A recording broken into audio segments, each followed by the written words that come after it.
अस्सलाम वालेकुम दोस्तों, मैं हूं शारिक खान और आपको वेलकम करता हूं अपने यूट्यूब चैनल एग्री टॉक्स में। कुछ वक्त पहले हमने एक छोटा सा सिलसिला शुरू किया था जिसमें हमने आपको बताया था कि बायोगैस प्लांट या बायोगैस इस वक्त मुल्क के लिए कितनी ज़रूरी है। उसके बाद हमने आपको बताया कि इसके अंदर कौन कौन से फ्रॉड हो रहे हैं।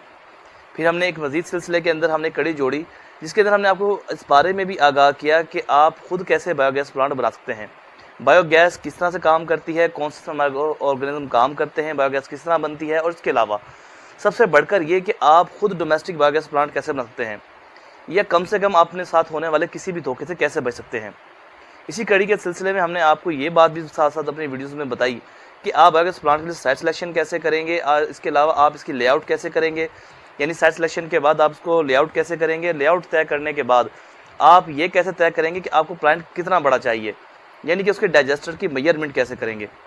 तो हम अपनी आज की वीडियो के अंदर हम आपको बताएंगे कि आपने इनलेट और आउटलेट जो प्लांट के तीसरा बड़े दो पार्ट हैं, यानी कि एक प्लांट जो होता है बेसिकली वो तीन हिस्सों में मुश्तमिल होता है।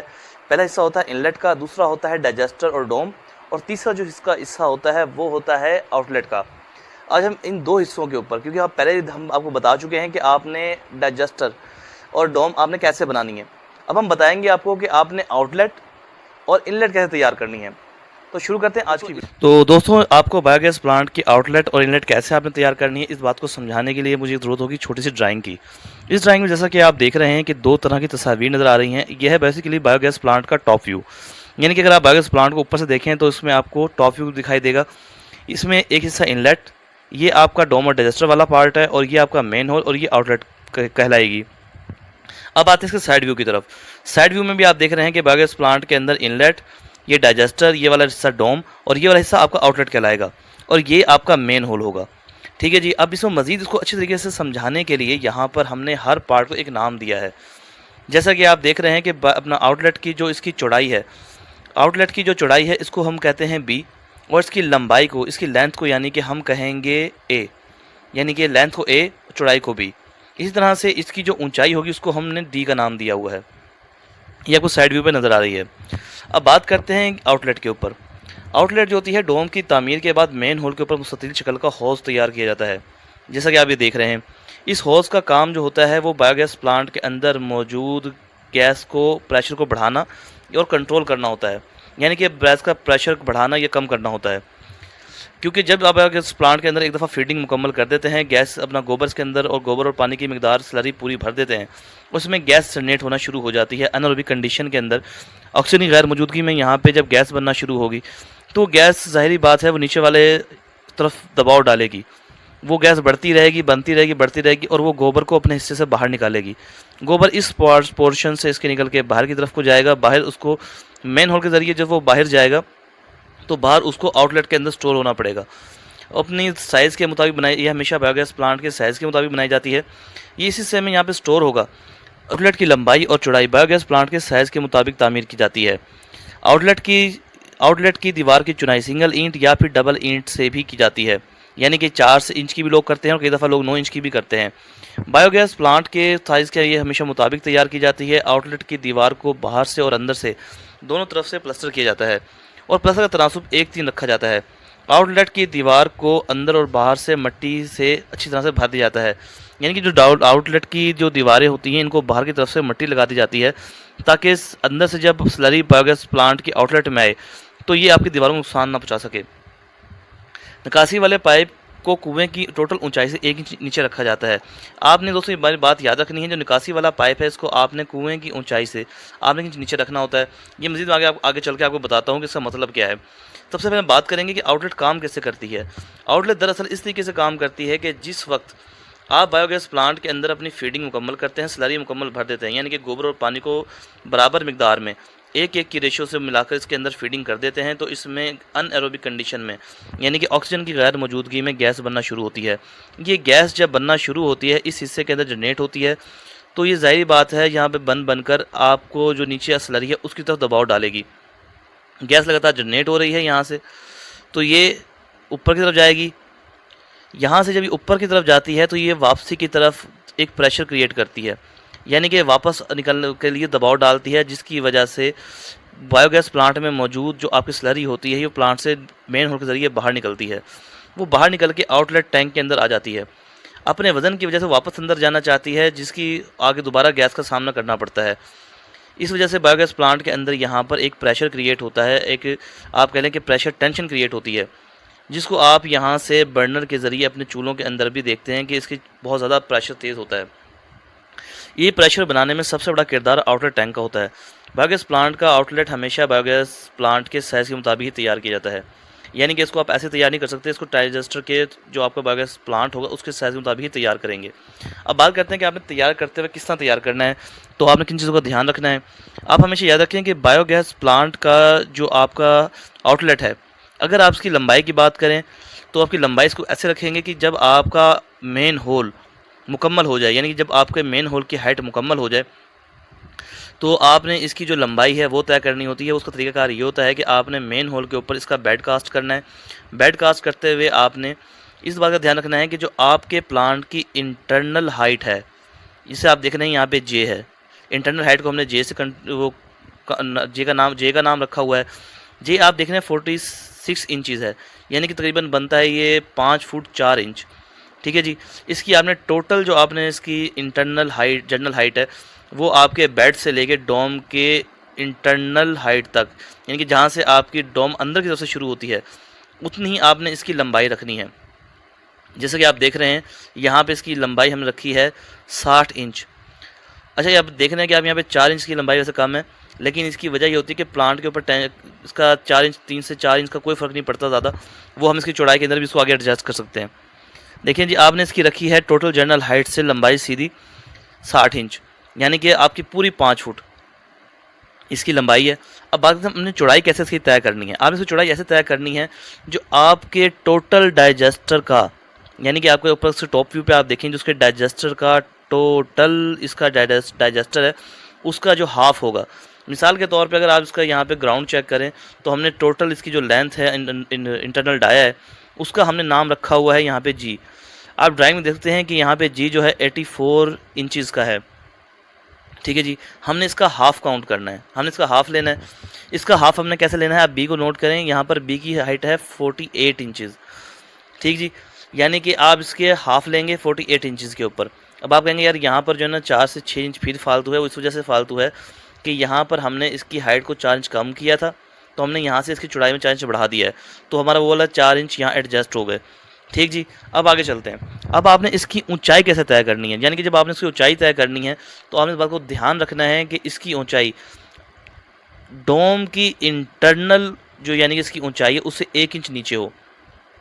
ये बहुत ज़रूरी होता है। कितने दफ़ा लोग यहाँ गलती कर जाते हैं, जो इसकी ऊंचाई यानी कि जो इसकी निकासी वाला पाइप आपने जिस तरह इजाफी स्लरी आपकी बाहर निकलेगी, ओवरफ्लो होने की सूरत में निकलती है, उस सूरत में आपने इसकी जो पाइप है वो इंटरनल हाइट से आपने 1 इंच कम रखना है। मिसाल के तौर पे आपके प्लांट की जनरल हाइट थी 6 फुट 4 इंच, तो आपने इसको यहाँ से 1 इंच डाउन रखना है, यानी कि आपने इसको 6 फुट 3 इंच पे रखना है। उसकी वजह ये होती है कि अगर आप इसको इसके बराबर कर देंगे या इससे ऊपर कर देंगे, यानी कि अगर आप डोम के बराबर कर देंगे इसको या इससे ऊपर कर देंगे, जिस वक्त आपका बायोगैस प्लांट के आउटलेट में गोबर इकट्ठा होगा या आपकी स्लरी इकट्ठी होगी, वो वापस जब प्रेशर कम होने की सूरत में आप यहाँ पे गैस इस्तेमाल करेंगे, अपने गैस पाइप से आप अपने बर्नर में गैस इस्तेमाल करेंगे, तो ज़ाहिर बात है वो आउटलेट वाली स्लरी वापस प्लांट के अंदर आना शुरू हो जाएगी। जैसे जैसे अंदर प्रेशर कम होगा आपका कंजम्पशन इस्तेमाल में कंजम्पशन बढ़ती जाएगी, ये स्लरी अंदर जाएगी। अंदर जिस वक्त ये स्लरी जाएगी तो अंदर मौजूद इसको रोकने वाला कोई भी नहीं होगा, ये बराह रास्त आपके पाइप में दाखिल हो जाएगी, जिसकी वजह से आपका पाइप यहाँ ब्लॉक हो जाएगा और आपकी गैस बनना बंद हो जाएगी और आपको प्लांट में डेड वॉल्यूम क्रिएट होने का खदशा हो जाएगा। ठीक जी। तो यहाँ पे आपने ध्यान रखना है। ये बड़ा सिंपल तरीका था कि आपने इसकी लंबाई, दोबारा मैं रिपीट कर दूँ, आपने इसकी लंबाई प्लांट की जनरल हाइट के बराबर रखनी है, यानी कि बेड से लेकर डोम के इंटरनल जहाँ से आपकी डोम अंदर से शुरू होती है, वो अगर 5 फुट 4 इंच है तो आप इसकी लंबाई 5 फुट 4 इंच ही कर दें, लंबाई इसकी जो ए है। ठीक है। अब चौड़ाई की बात करें, चौड़ाई आपने प्लांट के टोटल जो डाया है, अगर आपके प्लांट का डाया मिसाल के तौर पे 5 फुट है तो आपने इसकी चौड़ाई अगर 5 फुट है तो आपने इसकी जो चौड़ाई है वो आपने इसकी 2.5 फुट रखनी है। इसी तरह से यहाँ पर जो है आप देख रहे हैं कि इसकी जो इंटरनल जो इसकी गोलाई है, जो इसका डाया है, अगर उसकी हम बात करें तो वो आपको नज़र आ रहा है तकरीबन 6.5 फुट 6-7 फुट का है तकरीबन, तो आपने उसका हाफ ही रखना है। ठीक है जी। और इसकी आपने ऊंचाई तय करते हुए हमेशा याद रखें कि आपने इसका निकासी वाला पाइप कब लगाना है, जब आप दीवारों की जुनाई शुरू करेंगे तो आपने इसका निकासी वाला पाइप प्लांट के इंटरनल उससे आपने तकरीबन 1 इंच नीचे रखना है, लाजमी 1 इंच नीचे रखें।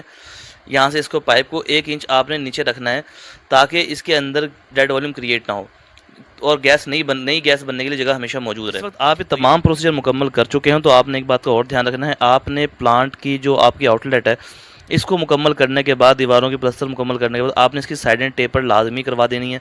ये इसे टेपर कर दिए जाते हैं ताकि इसके जो किनारे होते हैं इनको आपने टेपर करना है, इसको कौन करना भी कहते हैं।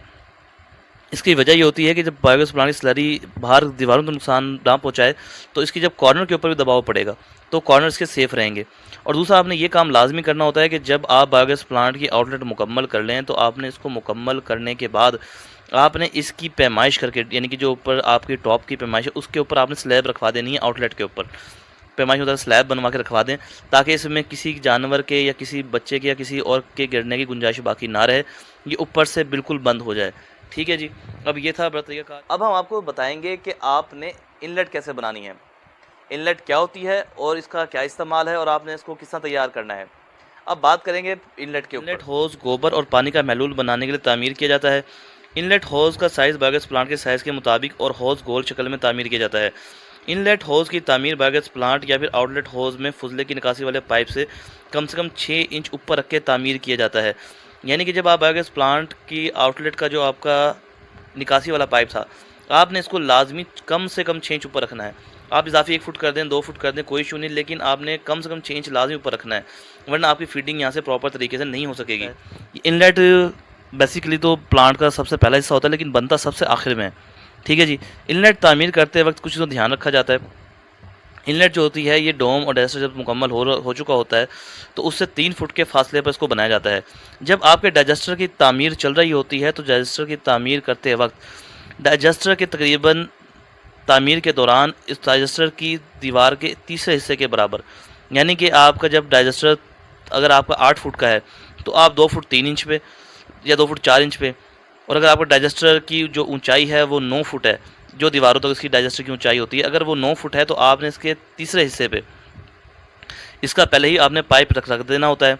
पाइप का जो एंगल होता है वो अगर आप गौर करें तो ये 35 का होता है, यानी कि आपने 35 के एंगल के ऊपर आपने इसको रखना होता है, इसके पाइप को तिरछा, और आपने इसका पाइप तिरछा रखना है और इसकी जो आपने रखनी है यहाँ पे जो उसकी हाइट रखनी है वो होती है तीसरे हिस्से पर। अगर आपके डाइजेस्टर की ऊंचाई बेड से लेकर दीवारों तक अगर 9 फुट होगी तो आप इसके पाइप को 3 फुट पर रखेंगे। इसी तरह से अगर ये 8 फुट पर है तो आप इसकी ऊंचाई तीसरे हिस्से पर काउंट कर लें, तकरीबन 2 फुट 4 इंच ही बनेगी, उस पर रखेंगे।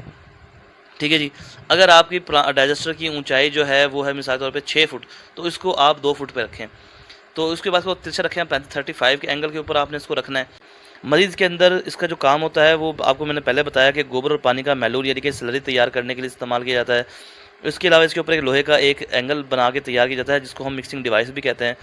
अगर आपके पास ये ना दस्तियाब हो तो आप लकड़ी की मदद से भी इसको आप गोबर और पानी को हल करके इसमें फ्लड कर सकते हैं। अब आते हैं आपने इसकी तामीर के ऊपर कि आपने इसकी तामीर को किन चीज़ों का ध्यान रखना है। तो आप हमेशा याद रखें कि इनलेट की तामीर के वक्त जिसका ध्यान रखा जाता है सबसे पहले तो ये कि ये आपके निकासी जो आपकी आउटलेट वाली निकासी है उसके निकासी से 6 इंच ऊपर हो। सही है जी, इसका पाइप। अब दूसरी बात करते हैं कि आपने इसकी साइज़ कैसे मेजर करना है। अगर आपका है domestic biogas plant 6 cubic metre का, 7 क्यूबिक मीटर का, 10 क्यूबिक मीटर का प्लांट है तब तो आप 2 बाय 2 का बना दें, कोई इशू नहीं है कि उसमें अंदाजे से गोबर ही डाला जाता है।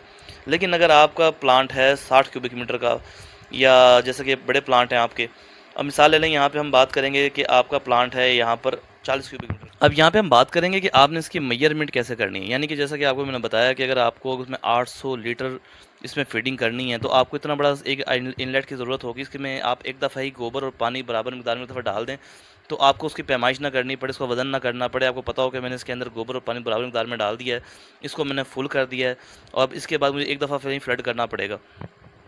तो उसके लिए आपको ज़रूरत होगी उसी पुराने फार्मूले की जो हमने डाइजेस्टर में भी अप्लाई किया था। हमें यहाँ 1 क्यूबिक मीटर इनलेट की ज़रूरत होगी 40 क्यूबिक मीटर के प्लांट के लिए। एग्जांपल कि हम वही फार्मूला अपनाएंगे जो हमने पहले अपनाया था, pi D square over 4 height divided 35 2 3 1। सही है जी। इसी फार्मूले को हम यहाँ पर अब डिस्क्लोज करते हैं, इसको खोलते हैं, यानी कि पाई डी स्क्वायर